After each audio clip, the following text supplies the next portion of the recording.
2월 15일 수요일 아까의 시간이 돌아왔습니다. 여러분 안녕하세요. 박이삭 강사입니다. 오늘 함께 마태복음 11장 11절 19절까지의 말씀을 가지고 천국은 폭행을 당하나니 라는 제목의 말씀을 나누기 원합니다. 여러분 어제 살펴본 말씀 11장 1절에서 10절에 이어서요. 세례 요한에 대한 언급이 오늘 본문에도 계속됩니다. 요한은 감옥에서 자신의 제자들을 보내어서 예수님이 오실 그인지 그분이 메시아이신지를 물어보았습니다. 예수님은 자신의 사역을 통해서 성취된 이사야서의 예언에 대한 언급, 곧 맹인이 보며 못 걷는 사람이 걸으며 나병 환자가 깨끗함을 받으며 못 듣는 자가 들으며 죽은 자가 살아나며 가난한 자에게 복음이 전파된다는 말로 그 답변을 대신하십니다.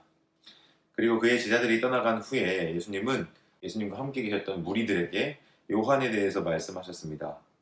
너희가 무엇을 보려고 광야에 나갔더냐? 광야에 갈대 보러 나갔냐? 아니지. 그러면 부드러운 옷 입은 사람 보러 그 광야까지 나갔니? 그럼 왕궁으로 갔어야지. 거기는 잘못 갔지. 요한은 거친 낙타털 옷을 입었고 가죽띠를 띠고 있는데 말이야. 아니면 선지자 보러 갔니? 그래, 말 잘했다. 그 요한은 선지자보다 더 나은 사람이야. 이렇게 예수님께서 드신 그 세 가지 예시 모두 그 광야로 무엇인가를 보러 나갔던 그 무리들의 잘못된 기대에 대해서 예수님이 지적하신 것입니다. 그렇게 말씀하시고는 말라기 선지자의 예언을 언급하셨죠. 예수님이 말라기 3장 1절 보라 내 사자를 보내리니 그가 내 앞에서 길을 준비할 것이요 또 너희가 구하는 바 주가 갑자기 그의 성전에 임하시리니 곧 너희가 사모하는 바 언약의 사자가 임하실 것이라 라고 기록된 그 말씀이 바로 이 사람 곧 요한을 가리켜 한 말이다 라고 알려주십니다. 즉 메시아의 길을 바로 앞서서 준비하는 사역을 감당하는 자이기에 요한을 두고 선지자보다 더 나은 자라고 칭하신 것입니다. 그리고 이어지는 말씀이 바로 오늘 본문 11절부터 19절까지 연속되는 내용인 것이죠. 말라기 선지자는요. 장차 하나님이 보내실 그 선지자 엘리야에 대해서 언급한 바 있었는데 재밌죠 여러분? 왜냐? 엘리야가 언제적 인물인데 이미 포로기 이후 말라기 선지자의 글에 엘리야에 대해 언급되다니요. 이는 선지자의 대표격인 엘리야가 감당했던 그 선지자적인 사역을 이어받을 인물을 의미하는 것입니다. 그가 와서 어떠한 일을 행하는가? 바로 아버지의 마음을 자녀에게로 또 자녀들의 마음은 아버지에게로 돌이키게 할 것이라고 했습니다. 요한은 유대 광야에서 회개하라 천국이 가까이 왔느니라는 메시지를 외쳤고요. 자신이 온 것은 사람들로 하여금 회개하게 하기 위해서 물로 세례를 베풀기 위함이라고 말했습니다. 그것이 바로 아버지의 마음을 자녀에게로 또 자녀들의 마음을 그들의 아버지에게로 돌이키게 하는 회복의 사역이었던 것이죠. 여러분 마태는 3장에서 요한이 선지자 이사야를 통해 말씀하신 바라고 알려준 바 있습니다. 그래서 광야에 외치는 자의 소리가 있어 이르되 너희는 주의 길을 준비하라 그가 오실 길을 곧게 하라 이렇게 3장에 기록을 했죠. 그뿐 아니라 그의 외양 묘사에 있어서도 그는 낙타털 옷을 입고 허리에 가죽띠를 띠고 음식은 메뚜기와 석청을 먹었다 하고 가르쳐 주었습니다. 마태는 또 이러한 외양 묘사를 통해서 구약에 나타난 엘리야의 외양의 묘사와 좀 일치시키려고 했던 것 같습니다. 열왕기하 1장에 보면요. 아하시야 왕이 다락 난간에서 떨어져 병이 들었었습니다. 그때 자기의 사신을 보내서 에그론의 신 바알세부백에게 이 병이 낫겠는지를 좀 물어보라 그렇게 시켰거든요. 그때 여호와의 사자 즉 천사가 디셋 사람 엘리야에게 사마리아 왕의 사신 곧 아하시야 왕이 에그론에게 보낸 자를 만나서 자신이 전하는 말을 그에게 전달하라 이렇게 지시를 했습니다. 그리고 네가 올라간 침상에서 내려오지 못할지라 네가 반드시 죽으리라 하셨다라고 하는 그 하나님의 말씀을 아하시야 왕에게 전달하게 했어요. 그래서 그 사자들은요 왕에게 돌아와서 그 엘리야를 통해서 받은 말을 그대로 전했습니다. 그러니까 왕이 묻죠. 도대체 그 사람이 어떤 사람이냐 하고 물으니 그 말을 전하는 자들이 말하기를 열왕기하 1장 8절에 이렇게 얘기합니다. 그는 털이 많은 사람인데 허리에 가죽띠를 띄었나이다. 그러자 왕은 그 사람이 바로 디셋 사람 엘리야구나 하고 알아차리는 모습을 볼 수 있어요. 그러니까 여기서 털이 많고 허리에 가죽띠를 띤 모습은요, 바로 엘리야를 떠올릴 수 있을 만큼 그의 독특한 외적인 특징이었던 것입니다. 그런데 요한이 바로 그와 같은 모습이었다고 하는 거예요. 마태복음의 기자는 이 이야기를 이미 알고 있었고, 또 세례 요한의 복장이 마치 그와 유사하다는 것을 넌지시 낙타털 옷 혹은 가죽띠라고 하는 표현을 통해서 알려주면서 그가 오리라 한 엘리야와 연관된 인물이라는 것을 알려주었습니다. 그리고 11장에 이르러서 예수님께서 명확하게 그 엘리야가 바로 요한이다라고 드러내어 가르쳐 주셨다는 것을 기록하고 있는 것이죠. 그런데 여러분, 사람들은 그 사실을 믿을 수가 없었습니다. 왜냐?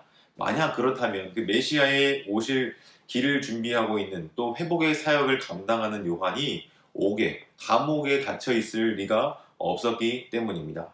그 예언된 메시지와 지금 눈앞에 보이는 그 현실이 전혀 매칭이 되지 않았던 것이죠.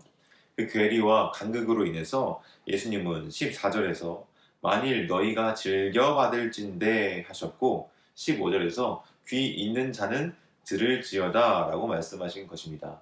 이해하기, 받아들이기 어려운 말이다라는 것이죠. 여러분, 그러면 천국에서 극히 작은 자는 누구인가를 좀 생각해 볼 필요가 있는데요. 요한은 역사적으로 중요한 위치에 있는 인물이었어요. 왜냐? 예수님이 천국을 이 땅에 가져오셨지만 그의 길을 준비한 자는 바로 요한이었기 때문입니다. 새로운 시대가 도래하기 위해서 요한은 꼭 필요한 존재였어요.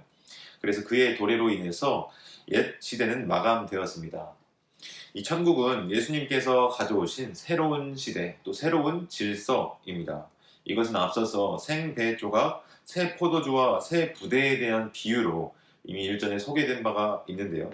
그러나 요한은 그것을 직접 경험하지 못했고, 다만 옥에 갇힌 상황에서 그의 제자들을 통해서 소식을 들으며 간접적으로만 확인하는 것을 볼 수 있습니다.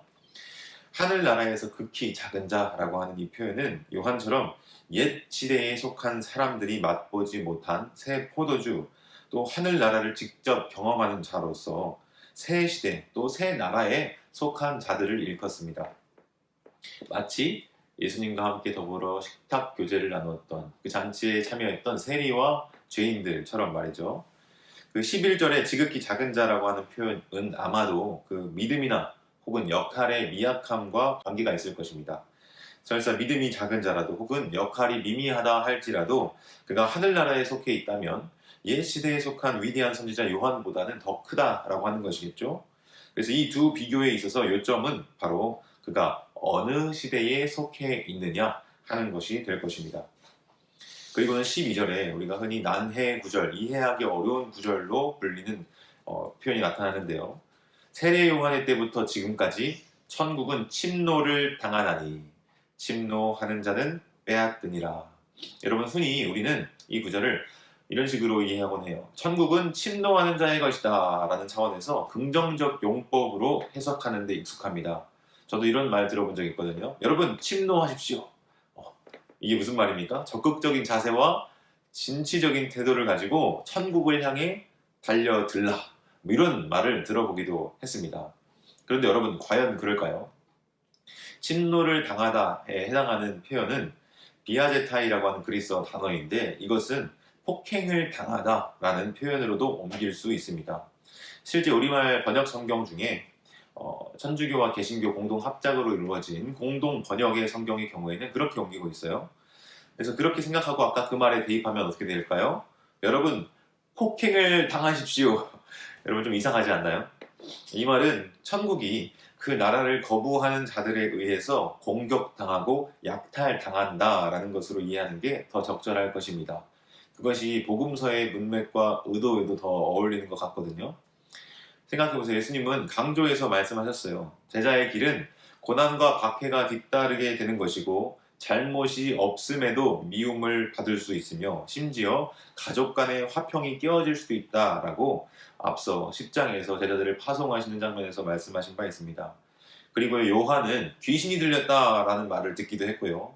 집 주인으로 비유되는 선생이신 예수님께서도 바알세불이라고, 혹은 그가 귀신의 왕을 의지해서 귀신을 쫓아낸다고 그런 말을 듣고 지냈는데, 하물며 그 집 사람, 곧 예수님의 뒤를 따르는 제자들은 오죽할까요? 이와 같이 계속해서 어떤 서기관 내지 바리새인과 같은 그런 종교 지도자들에 의해서 논쟁과 시비를 당하고 있는 모습이 마태복음 내러티브 안에 계속해서 드러나고 있죠. 실제로 의로운 자 요셉도 옥에 갇혀 있는 상황이고요. 얼마 지나지 않아 목베임을 당하는 그런 운명을 맞이하게 됩니다. 예수님도 훗날 십자가의 고난을, 죽음을 당하게 되시고요. 그러니 하물며 그 뒤를 따르는 제자들도 그 결말이 극히 다르지 않을 것입니다. 세례 요한의 때부터 지금까지라고 하는 이 표현은 그를 기점으로 해서 이제 구약의 예언들이 이루어지는 시대는 종결되고 천국 복음이 전파되는 새로운 시대가 되기 때문에 그러한 표현이 덧붙은 것으로 보입니다. 이처럼 세례 요한은 옛 시대의 마지막을 상징하는 인물인데요.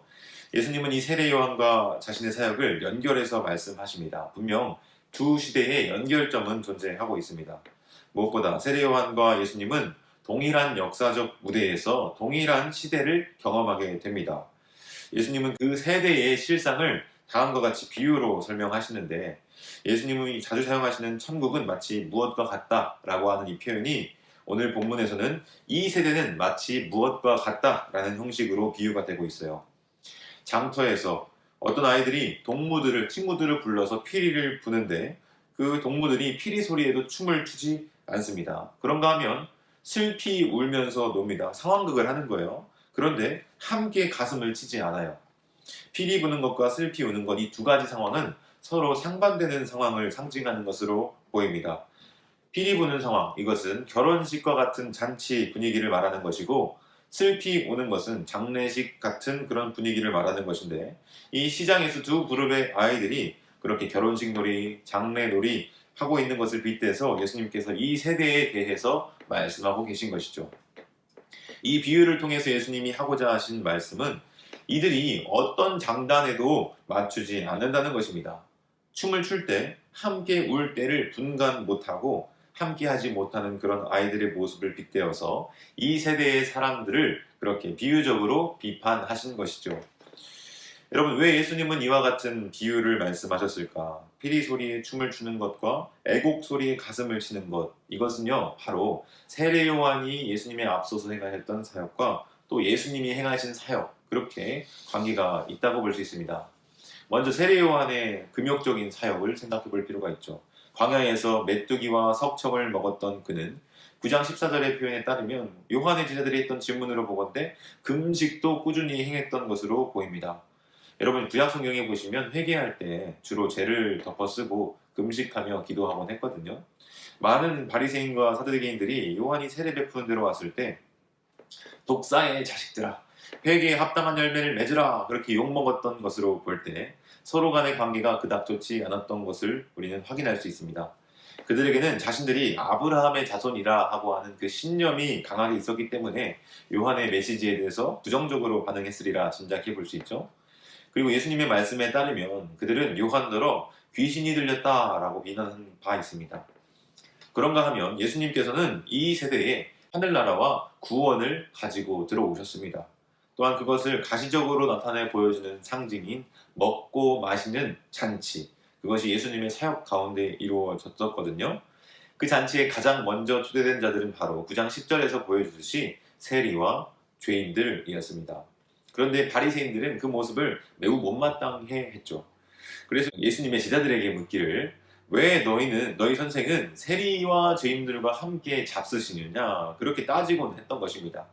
그리고 예수님에 대해서 어떻게 일컬었냐, 먹기를 탐하고 포도주를 즐기는 사람, 또 세리와 죄인들의 친구로다 하는 그런 별칭으로 부르면서 예수님을 비아냥거리곤 했던 것이죠.